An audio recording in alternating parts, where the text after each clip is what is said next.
आप देख रहे हैं यंग बाइट्स, मैं हूं आपके साथ पूजा ठाकुर। आज मैं बात करने जा रही हूं ट्यूबरक्लोसिस की। और आपको बता दूं, ये एक ऐसी बीमारी है, एक ऐसी दीमक है, अगर इसका समय पे इलाज नहीं किया गया तो ये इंसान को अंदर ही अंदर से खोखला कर देती है।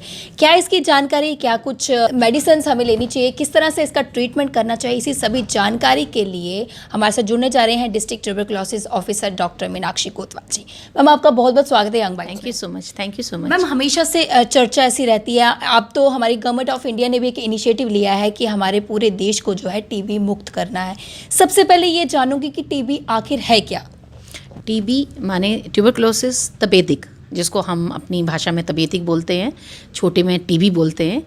ये एक बैक्टीरिया बॉर्न डिजीज़ है जो कि खांसी, कोई अगर खांसी करे, तपेदिक का पेशेंट ट्यूबरक्लोसिस का पेशेंट अगर कोई खांसी करता है तो ड्रॉपलेट इन्फेक्शन, अगर कोई किसी की इम्यूनिटी कम है, सामने बैठा हुआ है, तो वो उसके अंदर चला जाए तो उस पेशेंट को ये, उस आदमी को भी ये अफेक्ट कर सकता है। So basically tuberculosis bacterial infection spreads by droplet. खांसी से के मतलब मुंह से अगर कुछ ड्रॉपलेट निकले और वो किसी दूसरे हेल्दी इंसान की तरफ जाएं तो उसको ये बीमारी हो सकती है। हम लोगों ने, it is most of the time lungs को इफ़ेक्ट करती है, जिसको हम पल्मोनरी ट्यूबरक्लोसिस बोलते हैं। ये सिर्फ छाती का ही रोग नहीं है, लंग्स का ही रोग नहीं है, शरीर के हर भाग को टीबी का बैक्टीरिया जो है वो इफ़ेक्ट कर सकता है। अगर किसी को चेस्ट में ना हो के बोन्स का है, पीठ की रीढ़ की हड्डी का हो सकता है, पेट का टीबी हो सकता है, फीमेल्स में हम लोग देखते हैं ट्यूब्स का ट्यूबरक्लोसिस हो सकता है, किडनीज़ का हो सकता है। आप शरीर का कोई भी अंग ले लीजिए, उसमें टीबी इफ़ेक्ट करता है। सो ये बीमारी जो है बेसिकली बैक्टीरिया, जो कि हमारी ड्रॉपलेट इन्फेक्शन से हमारे शरीर के अंदर जाती है और फिर हमारे शरीर को इफ़ेक्ट करती है। इसके जो साइंस माने जो कैसे हमें पता चले कि किसी मरीज को, बोलने वाली थी कि इसके कितने स्टेजेस होते हैं और हर एक स्टेज के अलग अलग सिम्टम्स होंगे, किस तरह से अगर हम लोग देखते हैं कि अगर सपोज किसी एक व्यक्ति को अगर खांसी 2 हफ्ते से ज़्यादा हो, वज़न उसका कम हो रहा हो, बुखार उसको धीमा बुखार रहे, हल्का बुखार रहे, भूख ना लगे और बलगम के साथ अगर उसको खून आ जाए, तो हम लोग उस व्यक्ति को सोच सकते हैं कि इसको टीबी हो सकता है। अगर कोई भी ऐसा व्यक्ति है जिसको ये सिम्टम्स हैं, वो अगर कोई पास में ही अपना कोई हेल्थ सेंटर है, वहाँ जाके डॉक्टर से जांच करवाए। जांच के लिए वो उसके कुछ रूटीन ब्लड चेकअप्स करवाएंगे, उसके बाद वो एक्सरे करवाएंगे, एक्सरे के बाद बलगम का टेस्ट करवाएंगे, जो सबसे प्राथमिक हमारी जो एक इसकी जाँच है कि अगर कोई खांसी ऐसे है तो उस व्यक्ति को थूक नहीं लाना। थूक तो मुंह से आया है, कोशिश करनी चाहिए कि जो खांसी से बलगम बाहर निकलता है वो लेके आए। वो हम उनको 2 डब्बियाँ प्रोवाइड करते हैं, वो लेके आएँ, उनसे हम जांच करेंगे। अगर कोई टीबी का व्यक्ति निकलता है, हम उसको नोटिफाई कर लेते हैं। टीबी की अगर बात की जाए तो क्या इसकी कोई एज लिमिट होती है? नहीं, हम एज लिमिट लेके पहले हम लोग सोचते थे कि नहीं, बट अब हमने आज के टाइम में ऐसा देखा है, हमारे पास केसेस हैं 6 महीने का बच्चा जो है वो टीबी ग्रस्त हो रहा है, और अगर 90 साल का अगर कोई बुज़ुर्ग है उसको भी ये टीबी हो सकता था। पुराने टाइम में हम लोग जैसे देखते थे कि मोस्टली हमने देखा, मूवीज़ में भी दिखाते थे, कोई गरीब है तो वो अगर उसको मारना है तो उसको टीबी दिखाते थे कि टीबी से मर गया। सो ये अब मैक्सिमम तो यही है कि ये एक हमने देखा है कि लो सोशियो इकोनॉमिक स्टेटस में और गरीब गुर्बत जहाँ पे है, गुर्बत एक बार मैंने पहले भी कहा था कि गुर्बत सिर्फ पैसे से नहीं होती। अगर एक सफाई ना हो, जहाँ पे अनहाइजीनिक कंडीशंस है, वो भी एक गुर्बत का सबसे बड़ा रीज़न है। उन लोगों में ये ज़्यादा पाई जाती है। लेकिन ऐसा नहीं है कि इससे जो उच्च स्तरीय लोग हैं, थोड़े एफ्लुएंट लोग हैं, वो इससे ग्रस्त नहीं है। आज की डाटा में हमारे पास डाटाज हैं जिसमें अच्छे से अच्छी फैमिलीज़ के लोग भी इससे इन्वॉल्व हैं। ये तो बात होगी साइंस और सिम्टम्स की। अगर इसकी ट्रीटमेंट की बात की जाए तो हम ये कहाँ पे जाके करवा सकते हैं और किस तरह से इसका ट्रीटमेंट हम ले सकते हैं? ऐसा है कि RNTCP के तहत हर जगह के ऊपर हम लोगों ने, मैं अपने जम्मू डिस्ट्रिक्ट की बात करूँगी, हमारे यहाँ पे 11 TUs हैं, ट्रीटमेंट यूनिट्स। ट्रीटमेंट यूनिट्स के अंडर हमारी 18 DMCs हैं। DMCs वो जगह जहाँ पे हम लोग डायरेक्ट माइक्रोस्कोपी, वो हमारी जगह है, सेंटर्स हैं जहाँ पे हमने माइक्रोस्कोप्स और वो सुविधाएं स्पुटम के लिए रखी हुई हैं कि डिटेक्ट हो जाए। हमारे हमने हर जगह के ऊपर हम अपने डॉट प्रोवाइडर्स रखे हुए हैं जो कि उस पेशेंट को मेडिसिन देंगे। ऐसा नहीं है कि पेशेंट कहीं का है तो उसको डीटीसी आके मेडिसिन लेनी है, वो अपने घर के आसपास रह के भी दवाई ले सकता है। उसके घर का आदमी भी ये रिस्पॉन्सिबिलिटी ले सकता है कि मैं एक हमारे सेंटर से वो मेडिसिन ले और रिस्पॉन्सिबिलिटी ले कि मैं अपने सामने इसको दवाई खिलाऊंगा। उसके ऊपर मैं आपको ये बताना चाहूँगी कि हम लोगों ने मेडिसिन्स हैं। अगर एक नॉर्मल टीबी जो कि हम 6 महीने का कोर्स लेके चलते हैं, उसके 2 महीने के जो शुरू के 2 महीने हैं उनको हम इंटेंसिफाइड फेज़ बोलते हैं। इंटेंसिव फेज़ में 4 किस्म की दवा होती है। उसके बाद हमारा कंटिन्यूएशन फेज़ आता है जो कि 4 महीने के लिए है। उसमें हम एक दवाई को निकाल के 3 दवा चलती है। अकॉर्डिंग टू पेशेंट के वेट के हम वो दवाइयाँ देते हैं। और वो दवाइयाँ ये आ गई नॉर्मल एक पेशेंट के लिए जो सपोज अगर लंग्स का है, it's not a stage, basically it is for the lung pulmonary cases में। लेकिन अगर क्लिनिशियन को लगता है कि ये मेडिसिन उसको एक्सटेंड करनी है तो वो क्लिनिशियन अपने अकॉर्डिंगली एक्सटेंड कर सकते हैं। As far as extra pulmonary tuberculosis is concern, that treatment depends on the area where the TB is affected, and in that case हम वो ट्रीटमेंट जो है क्लिनिशियन के अकॉर्डिंगली वो ट्रीटमेंट चलेगा। वो 9 महीने भी चल सकता है, 1 साल भी चल सकता है। ये एक नॉर्मल, ये ड्रग सेंसिटिव TB की बात कर रही हूँ। आजकल का जो एक हमारे लिए एक चुनौती है वो है ड्रग रेजिस्टेंट टीबी। मतलब जो दवाई एक टीबी को ठीक कर सकती थी, ये बैक्टीरिया इतना सशक्त हो गया हुआ है कि वो उस दवाई से असर नहीं होता। उसको जब वो इन ड्रग्स के लिए रेजिस्टेंस शो करता है तो हम उसको ड्रग रेजिस्टेंट टीबी बोलते हैं। ये एक चुनौती है। वो जो उसके लिए ट्रीटमेंट जो है वो वेरी करता है। पहले एक RNTCP की हमारी जो एक PMDT के ट्रेनिंग के तहत हम इन पेशेंट्स को शॉर्ट कोर्स देते थे जिसमें 4 महीने शुरू के दवाइयों के साथ इंजेक्शन लगते हैं और वो 11 महीने का कोर्स होता था। बाकी के महीने ओरल टैबलेट्स होती थी। लेकिन अब हमारी एवरी टाइम हम लोग देखते हैं कि बेट फॉर द पेशेंट बेनिफिट के लिए और बेटरमेंट के लिए अब एक लॉन्गर ओरल कोर्स लाया हुआ है जो कि 18 महीने से 22 महीने तक देना है। पर ये ट्रीटमेंट जो है ये बिगड़े हुए TB के लिए है।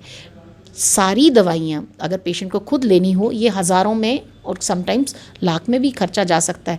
लेकिन ये सारी की सारी दवाइयाँ RNTCP के तहत फ्री ऑफ कास्ट मिलती हैं। मैंने आपको पहले बताया कि जैसे इन्वेस्टिगेशन सारी फ्री हैं, ये जो मेडिसिन्स हैं ये भी फ्री ऑफ कास्ट है। तो कहीं ना कहीं जो दर्शक है जो सोच रहे होंगे कि क्या पता है इसका ट्रीटमेंट एक्सपेंसिव होगा अगर हम कहीं प्राइवेट जाएंगे, अगर हम गवर्नमेंट में आते हैं क्या उसी तरह का ट्रीटमेंट मिलेगा जिस तरह से प्राइवेट में करवाया जाता है? क्योंकि लोगों की ऐसी गलत धारणा रहती है कि हम प्राइवेट जाते हैं गवर्नमेंट को छोड़ के। ये मैं इसके ऊपर उतना कमेंट नहीं करूँगी, लेकिन इतना ज़रूर बोलूँगी कि जो भी ट्रीटमेंट पेशेंट को मिल रहा है गवर्नमेंट की तरफ से वो बेस्ट मिल रहा है।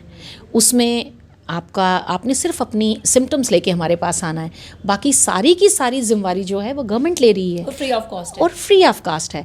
इसमें बड़े सारे लोगों को ये धारणा है कि जैसे अगर वो गवर्नमेंट हॉस्पिटल में ही कराते हैं टेस्ट और वो उन्होंने उस चीज़ के लिए पैसे दिए हैं, सपोज़ किसी ने एक्सरे करवाया उसके लिए उन्होंने पैसे दे, अगर वो रसीद हमें वो दिखाते हैं, अथेंटिकेटेड रसीद दिखाते हैं, तो हम उनके खाते में उसका पैसा भी डालेंगे। अगर वो इन्वेस्टिगेशंस वो कहीं से भी, अगर सपोज CT स्कैन करवाया उन्होंने गवर्नमेंट हॉस्पिटल से कराया और पैसे दे के करवाया, वो भी अगर हमें रसीद देंगे तो हम उसके भी पैसे TB के रिगार्डिंग जितने भी वो अपना ट्रीटमेंट करवाने के लिए, अपना कोई भी इलाज करने के लिए दवाई ले रहे हैं या अपना टेस्ट करवा रहे हैं तो वो बिल्कुल free of cost. That is all free of cost. They have to just give us the proof of the and it should be authenticated proof. लेकिन अभी हम लोग प्राइवेट जो बाहर से इन्वेस्टिगेशन करा के आते हैं उसके ऊपर हम उनको चार्ज नहीं करेंगे। हाँ, लेकिन ये अगर पेशेंट प्राइवेट ट्रीटमेंट भी ले रहा है, अगर किसी प्राइवेट प्रैक्टिशनर्स को भी दिखा रहा है तो भी हम उस पेशेंट को 500 रुपये देंगे, बशर्ते जो प्राइवेट प्रैक्टिशनर उनको देख रहा है वो उनको नोटिफाई करते हैं और रिस्पॉन्सिबिलिटी लेते हैं और उनके हमें बैंक डिटेल्स दे देते हैं, तो हम उन पेशेंट्स को भी तो पैसे दे रहे हैं। इनका ट्रीटमेंट भी फ्री में हो रहा है और जो पेशेंट्स को लेकर आ रहा उससे भी पैसे मिलेंगे। जितनी बार वो लेके आएगा उसे ट्रीटमेंट भी करवाया जाएगा बिल्कुल मुफ्त में और उसे पैसे भी दिए जाएंगे। उसके जो बैंक है डिटेल वो ले लेंगे और उनको जो है पैसे उनके बैंक अकाउंट में आ जाएंगे। मैम मुझे बताइए, आज के टाइम पे जिस तरह से अगर पहले की बात की जाए लोग इतने अवेयर नहीं होते थे, क्या लगता है आज के टाइम पे हमारे हमारे सीनियर सिटीजन्स या आज का हमारा जो युवा है कितना अवेयर हो रहा है टीबी को लेकर? अभी वही एक जागरूकता लाने की ज़रूरत है और उसमें यंग जनरेशन जो है उसका एक वाइटल रोल है। हमारे जो सीनियर लोग हैं हमें उनसे गाइडेंस लेनी है, लेकिन अगर काम करना है तो मैं पर्सनली फील करती हूँ कि इसमें जो हमारी युवा पीढ़ी है वो सबसे बड़ा योगदान हमें दे सकती है, क्योंकि कल उनका है और एक कल उनको एक स्वच्छ कल चाहिए। एक बीमारी ग्रस्त कल कोई भी पसंद नहीं करेगा। सो मेरी एक युवा पीढ़ी से एक हम्बल सबमिशन रिक्वेस्ट है कि वो जो जागरूक हैं इस बारे में वो इस जागरूकता को और बढ़ाएं, अपने तक सीमित ना रखें। बड़ी जल्दी ही हम लोगों ने अपने प्लान में रखा है कि कॉलेजेस में, अपने डिस्ट्रिक्ट के जितने भी कॉलेजेस हैं, हम वहाँ के प्रधानाचार्य से मिलके हम वॉलंटियर्स चाहेंगे कि हमारे सामने आएँ, जो एक हमारे साथ खड़े होके इस बीमारी को दूर करने में हमारी मदद करें। डॉक्टर मीनाक्षी, मैं आपसे एक अहम सवाल पूछना चाहूँगी। जितने भी पेशेंट्स हैं जो अपना ट्रीटमेंट ले रहे हैं, चाहे गवर्नमेंट से ले रहे हैं चाहे प्राइवेट से ले रहे हैं, कहीं से भी अपना ट्रीटमेंट करवा रहे हैं, अगर उनको थोड़ी सी फ़र्क लगती है और वो जितने मंथ का उनका ट्रीटमेंट है अगर वो बीच में छोड़ देते हैं तो क्या कुछ नुकसान हो सकता है? नुकसान थोड़ा नहीं, बहुत नुकसान होगा। एक धारणा है, गलत धारणा है कि हमने दवाई खाई, 2 महीने के बाद जब हम थूक टेस्ट करवाते हैं, बड़े सारे पेशेंट को लगता है कि मेरे थूक में तो टीबी रहा नहीं, तो मैं दवाई नहीं खाऊंगा, क्योंकि ये दवाइयाँ थोड़े हल्के साइड इफेक्ट तो होते हैं। जो है कम हो रहा होता है। नहीं, बैक्टीरिया अगर सपोज स्पूटम में नहीं आया तो वो सोचते हैं हम ठीक हो गए। हाँ, वो ठीक होंगे अगर वो दवाई पूरी करेंगे, लेकिन अगर वो दवा पूरी नहीं करेंगे, वही टीबी, वही कीटाणु जो इन दवाओं के असर से ख़त्म हो रहा था, वो इतना सशक्त हो जाएगा कि वो दोबारा से एक बुरे तरीके का टीबी बन के उनको ग्रस्त कर सकता है। उसके लिए एक सबसे अवेयरनेस की, this is what I just told you, कि दवा के साथ साथ अगर गवर्नमेंट हमें इतना दे रही है, हमें लोगों को जागरूक करना है कि दवा बीच में मत छोड़े। अगर वो कोर्स अपना कंप्लीट करते हैं उनको कभी भी तकलीफ़ नहीं होगी। कई बार देखा जाता है कि एक तो वो हो गया, एक बताते नहीं है कि मेरे को टीबी है, छोड़ दिया, 2-4 दिन खाया फिर छोड़ दिया, एक हैबिट से बना लेते हैं। उन केसेस में रेजिस्टेंट जो DRTB मैंने आपसे बात की, जो खतरनाक का टीबी है, वो बन जाता है और उसको फिर ट्रीट करना समटाइम्स बहुत मुश्किल हो जाता है। अगर एक दिन भी दवाई अगर अपनी मिस कर देते तो क्या? अगर सपोज 1 महीने से ज़्यादा कोई दवाई नहीं खाता तो उसको हम डिफ़ाल्टर लेके चलते हैं, उसका हमें ट्रीटमेंट दोबारा से शुरू करना है। लेकिन अगर जैसे कुछ दिन छोड़ देता है तो वो हम दोबारा से उसकी दवा शुरू कर सकते हैं। लेकिन ये है कि इन लोगों को कांस्टेंट डॉक्टर्स के कांटेक्ट में रहना चाहिए और हम लोग जगह जगह के ऊपर कैंप्स लगाते हैं, हम अवेयरनेस कैंप्स लगाते हैं, हम स्कूल्स में, कॉलेजेस में। अभी जैसे कि हमने अपने जम्मू में अपने जितने भी कारपोरेटर्स थे अर्बन के लिए, उनसे इंटरेक्ट किया और मैं शुक्रगुजार हूँ मेयर साहब का और उनकी पूरे कारपोरेटर्स का कि उन्होंने बहुत अच्छा रिस्पॉन्स दिया और हर किसी ने अपने अपने वार्ड में हमसे एक्टिव केस फाइंडिंग के केसेस करवाए और उसमें हमने 40 पेशेंट ऐसे थे जो छुपे हुए थे, जो हमने डिटेक्ट किए। उसी तरह से हम गांव में पंचायत लेवल के ऊपर भी ये काम करवाने की कोशिश कर रहे हैं, क्योंकि पंच वो लोग हैं जिनको लोगों ने खुद चुना है और उनकी एक से है। सो हम लोग चाहते हैं कि हर कोई, चाहे वो टीचर है, चाहे वो डॉक्टर है, चाहे तो वो इंजीनियर है, कोई भी है, हर किसी को आगे आके लोगों को अवेयर करना चाहिए। पढ़ाई हमारी तभी काम आएगी जब हम इसका सही उपयोग करेंगे। Let's make people more aware about tuberculosis. कहीं ना कहीं एक जिम्मेवार नागरिक होने के नाते ये डॉक्टर के साथ साथ एक जिम्मेवार नागरिक का भी फर्ज है कि उसे टीबी के रिगार्डिंग उसे अवेयर करे, चाहे उसे टीबी हो या ना हो, वो आगे अवेयर करे। अगर वो सिम्टम साइन कहीं और दिखता है वो उसके पास जाए, उसे बोले कि डॉक्टर के पास ज़रूर जाके कंसल्ट करे। मैम, आए दिन आपके पास केसेस आते रहते, क्या लगता है जितना आपने अवेयरनेस करवाई हुई है, कितने केसेस जो है बढ़ के, कितने लोग खुल के सामने आ रहे हैं? मैंने अभी आपको बताया कि हमारी जो नोटिफिकेशन थी हमारे डिस्ट्रिक्ट की, ये थोड़ी कम थी, लेकिन आज हम अपने अचीव कर लिया। हमने मोर देन 133% पेशेंट्स नोटिफाई किए हैं। ये अवेयरनेस के तहत ही हम कर पाए और जो लोग हमसे जुड़े, जिन लोगों ने हमें सुना, जिन लोगों ने हमें समझा, उन लोगों ने अवेयर किया और लोग बढ़ के आए। लेकिन अभी भी एक क्रांति बकाया है। हमें इसके ऊपर एक जंग की तरह हमने इसको सोचना है कि हमने अगर टीबी को दूर भगाना है तो हमें एक सही सोल्जर, अगर हम अपने देश से प्यार करते हैं, अपने भारत से प्यार करते हैं, तो हम सबका ये फ़र्ज़ है कि जो प्रधानमंत्री ने हमें एक लक्ष्य दिया हुआ है कि टीबी हारेगा देश जीतेगा, और 225 से पहले हमने टीबी को अपने देश से ख़त्म करना है, भगाना नहीं, ख़त्म करना है, ताकि ये दोबारा ये बीज निकल के ना आए। क्योंकि वर्ल्ड ने जो एक टारगेट रखा है, हमारा ग्लोबली टारगेट है 2030 का, कि by 2030 we have to eradicate TB from the globe, and our Prime Minister has taken it as a challenge to eradicate TB from India before 2025. And we would like, हम भी एक अच्छे नागरिक होने का अगर सबूत दें तो हम चाहते हैं कि हम अपने डिस्ट्रिक्ट से 223 तक तो कम से कम इस बीमारी को करें, और उसमें सबका योगदान बहुत ज़रूरी है। मैम, हमारे माध्यम से जितने भी दर्शक देख रहे हैं सबके लिए क्या एक मैसेज देना चाहेंगे? आओ सब मिलके ठाने कि हमें अपने इस लेट्स टेक ए प्लेज, एक संकल्प लें और अपने ईश्वर को, जिस किसी ईश्वर को हम मानते हैं उसको हाजिर नाजर रख के ये संकल्प लें कि हमें अपने प्रांत से, अपनी यूनियन टेरिटरी से, अपने देश से टीबी को मुक्त कराना है, टीबी से मुक्त कराना है।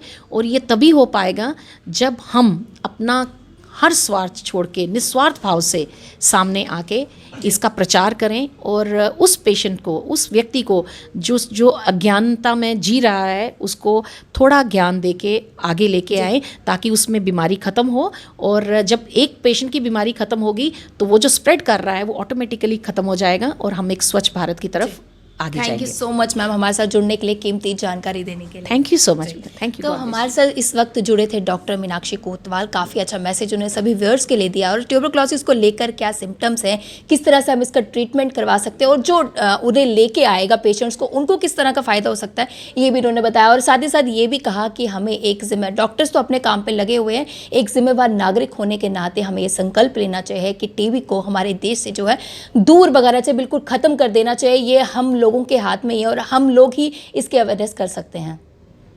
अगली अपडेट लेकर फिर मैं हाजिर होंगी, तब तक के लिए आप देखते रहिए यंग बाइट्स। वीडियो जर्नलिस्ट अभिषेक बड़ू के साथ मैं पूजा ठाकुर, यंग बाइट्स जम्मू।